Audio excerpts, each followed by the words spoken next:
Guys, आप सबसे मेरा नमस्कार है। मेरी वीडियो को जितने लोग देखेंगे मेरे भाई एवं बंधु, मेरी वीडियो को लाइक करना, सब्सक्राइब करना, कमेंट करना और मेरी पूरी वीडियो देखना भाई। आधी अधूरी वीडियो को मेरी मत देखना कोई, और मेरी पूरी वीडियो देखते रहना और लाइक कर देना, सब्सक्राइब कर देना और कमेंट भी कर देना। सबके ऊपर माता रानी का कृपा हमेशा बना रहेगा। आप हमेशा खुश रहोगे कि आप वीडियो को लाइक करोगे, सब्सक्राइब करोगे, कमेंट करोगे। तो हम आप सबके लिए, आप एक माँ के लिए एक पचरा गा रहे हैं। आप सब वो पचरे को सुन लीजिए, क्या है वो पचरा। तो माता रानी आप सबके ऊपर एक कृपा हमेशा बनाए रखें, हमेशा के लिए। तो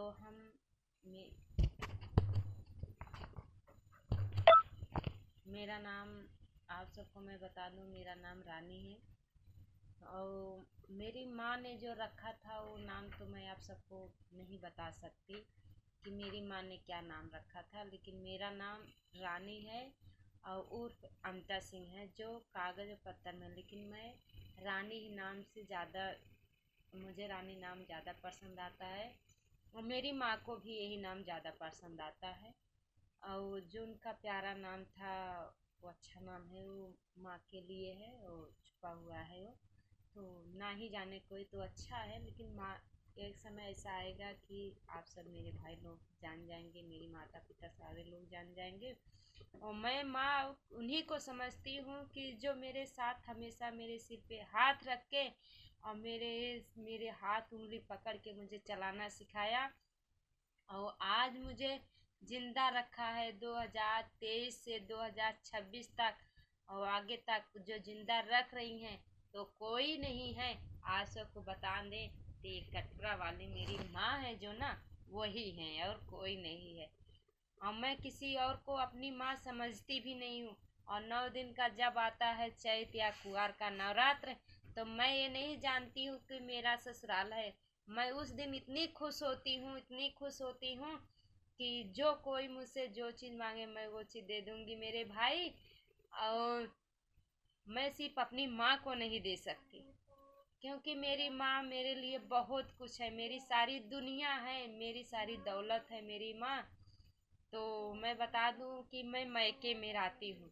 मैं 9 दिन के लिए, चाहे चैत हो या कुआर हो, जब मेरी माँ का दिन आता है मेरे भाई, मेरी माता पिता, तो वो मेरी माँ का मेरा मेरा मायका रहता है। मैं 9 दिन अपना मायका समझती हूँ कि मेरी माँ का दिन चल रहा है और मैं बहुत खुश होती हूँ।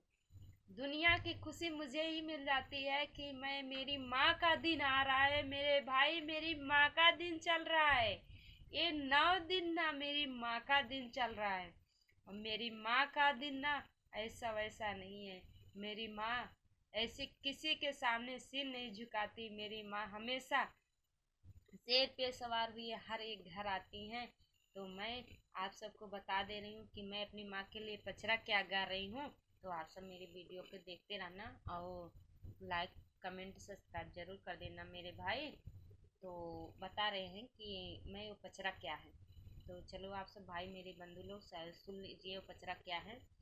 तो देखते समय आप सब लाइक और सब्सक्राइब कमेंट जरूर करते रहिएगा। और मैं वो पचरा आप सबको सुनाने के लिए चल रही हूँ। देखिए। चैत कुआर लगे चढ़ते नौरतवा मई मई के तो रखबू पुआ सपिया पियवा चैत कुआर जेऊ लागे ना मरतवा हम रखबू पुअसवा मैया घर यही है, मैया घर यही है। चढ़ी से रवा सवार रानी घर यही है, चढ़ी माँ से रवा सवार बेटी रानी घर यही है। अब की मैं रहा बैरहा बही जरूरी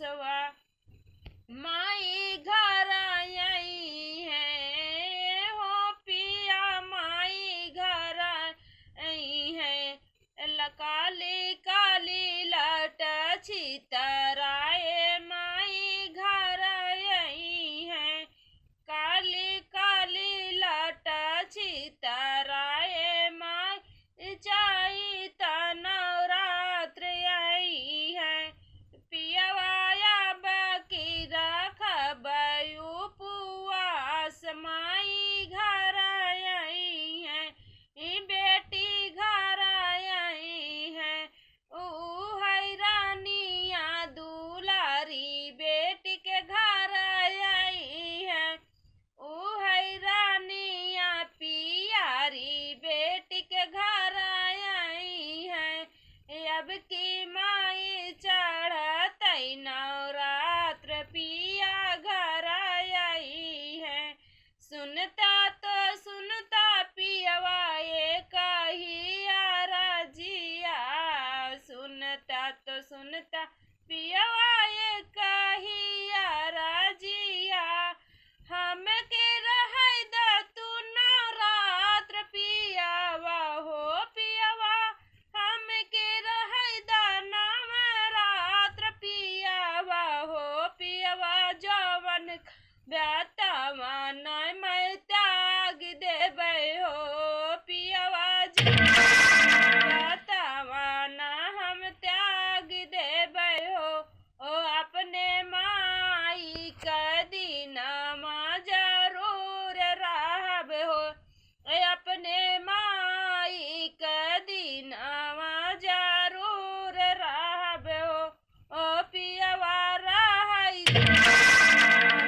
के उपवास न माई दिन माया मत बाटे हो पियवा रह दिहा उपवास मैं माई दिन रहबे हो अब की चढ़त नवरात्र माई घर आई है धई के माछिया के भेसवा मैया बेटी घर आई है धई के मधुमाछिया के भेसवा मैया घर आई है वही दुलारी बेटिया रानी घर आई है ऊ है बेटी रानिया माँ के घर आई है सुना पियवा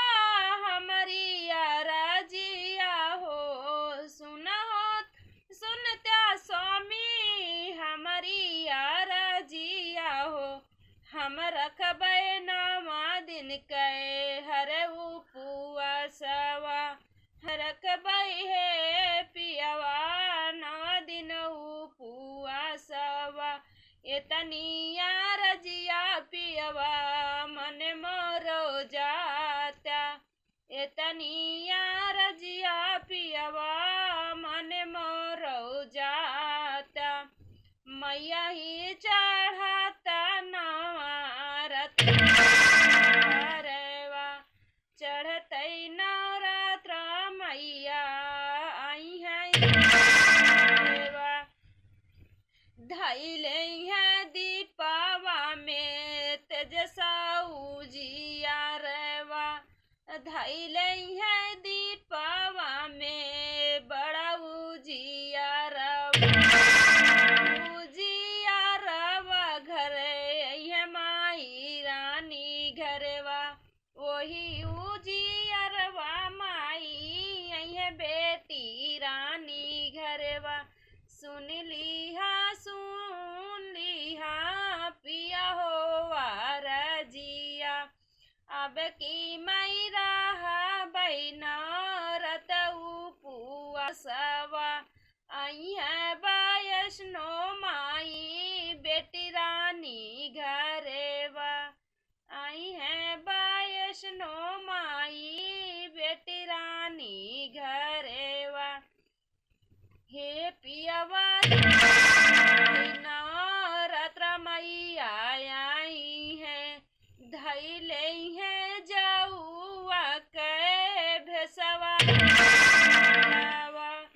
धैले है जऊआ के भेसवा मोरी माई, बेटी रानी घरवा पा धरी है माई, बेटी रानी के घरवा पा धरी है माई,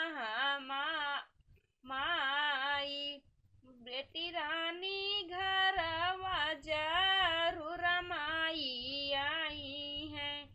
इतनी रजिया पियवा मोर तू ही सुनता, प्रण मोरा ताजी देबै सब कुछ ताजी देबै, ना तजबै अपन महा तारी नाम दीनवा, ना तजबै है पियवा मैया कई दीनवा, तजी देबाई है सारी रवा पारनेमा, ना तजबै माई नामा राता ये पियावा, इतनी राजिया तू मोरा जे सुनता, हम रहबै माई के दी नहीं उपवासवा, हम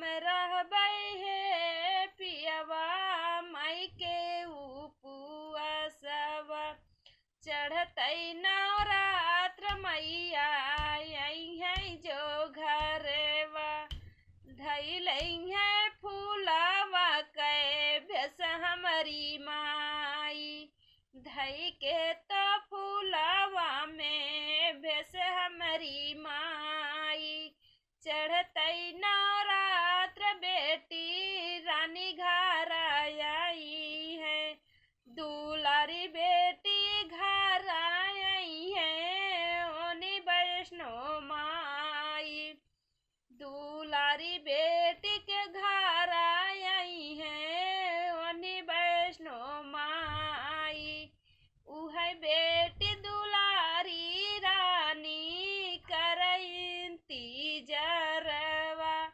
चढ़तै नवरात्र मैया आई है जो घरवा, होई जाई है कामला सवारी ये पियवा, चढ़तै नवरात्र मैया बेटी रानी घर आई है,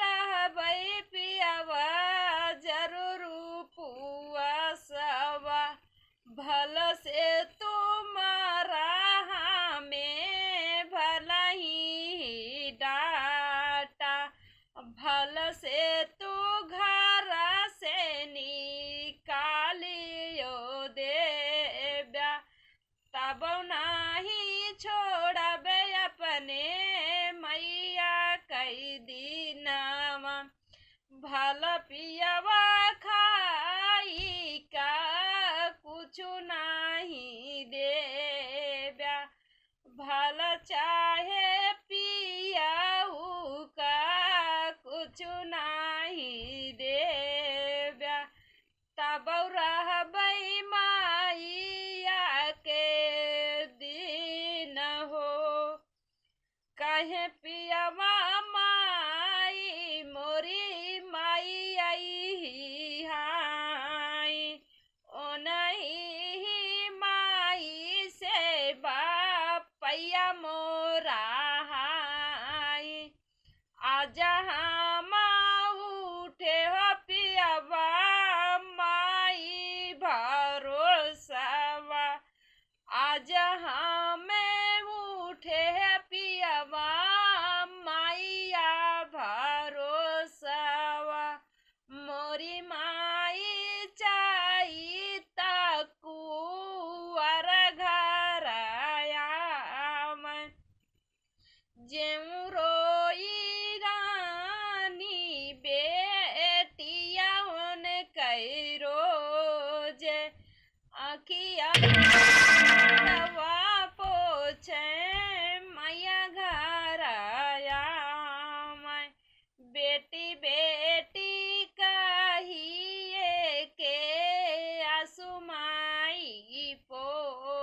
छे और माइया वाली नी चैता वरवा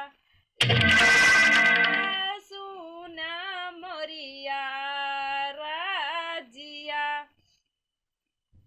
सबका तो हो रे घरा हम ही में आवे सबका दुलारा बैले कि नमई दीना रहबे एहो पिया तब चैत नवरात्र आई गही माही के दिन हो इतने ही दिन से करिनो ए बेटी तीजरवा आज आईनी महातारी दुआर हो अब हम माई चारनिया चली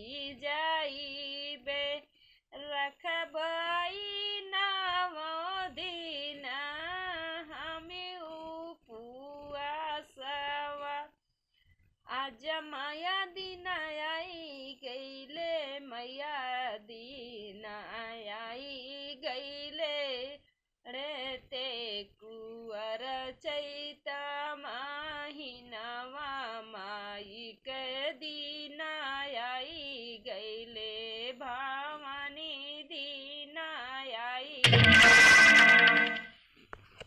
माया मोरी माइया कमला पे सवरिया रे कमला पे सवरिया पे होई सवर घर आया इन माई बेटी रान घर कमला सवारी होई माइया मई बेटी रानी घर रवायर धाई के फूलवई में भेस माई आवली अरे धाई के मधुमाछी भेसवा मैया घर आवली अरे माई घर आवली भवानी घर आवली आज माई दिना बड़ा निक मोहे लगला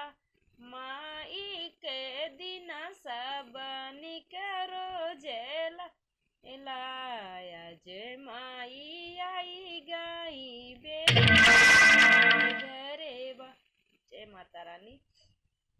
हम आप सब लोगों को भाई एवं बंधु माता एवं पिताओं को बता रही हूँ कि मेरी माँ घर पे आती है। मैं ये भी बता दें कि मैं अपने पति से क्या बोली गाने में कि पति आप कुछ भी त्याग दूंगी और मैं अन्न और ग्रहण नहीं करूंगी, लेकिन मैं अपनी माँ का दिन जरूर रहूंगी।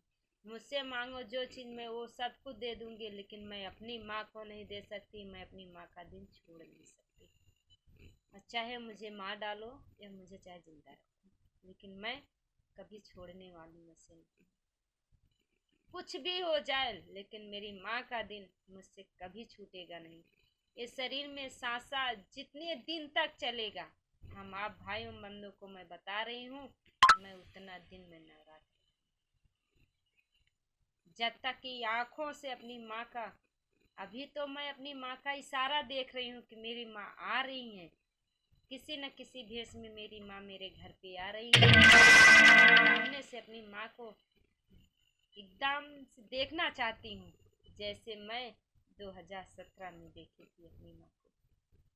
तब तो मैं पलक, हल्की पलक मेरी झपी, आंखें खुली थी, हल्की पलक झपी हुई थी। तब मैंने अपनी माँ शेरावाली को देखा था, और मैं अपनी माँ शेरावाली को पूरी खुली आंखों के सामने देखना चाहती हूँ कि मेरी माँ अभी रही है, लेकिन मेरी माँ एक दिन सामने जरूर रहेगी अपनी बेटी की, क्योंकि उनकी बेटी ऐसी ही है तो हमेशा माँ का नाम ही लेती है। माँ का नाम लेने से सारे लोग, मेरे भाइयों बंधु, माता एवं पिता, जिस दिन आप माँ के चरणों में अपना सिर झुका दोगे, उस दिन जो मांगोगे सारी मुरादें आपको पूरी होगी।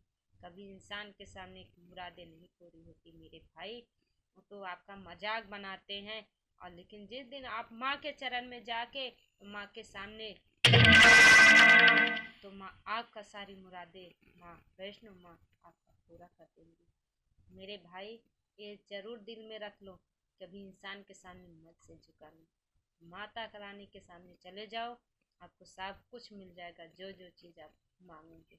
माता रानी कभी अपने बच्चों को उदास नहीं देख सकती, क्योंकि अपनी बेटी को जब वो बचा सकती हैं तो वो और बच्चों को, क्योंकि सारे लोग उनको माँ ही कहते हैं, लेकिन जब वो अपनी बेटी की इतनी रक्षा कर सकती हैं कि सामने से नहीं आती अपनी बेटी को बचाने के लिए, लेकिन छुप करके अपनी बेटी को हमेशा बचाती हैं। और जब जब उनकी बेटी जो चीज़ मांगी वो चीज़ उसने दे दिया। उनकी बेटी का नाम तो लाडो तो है ही है।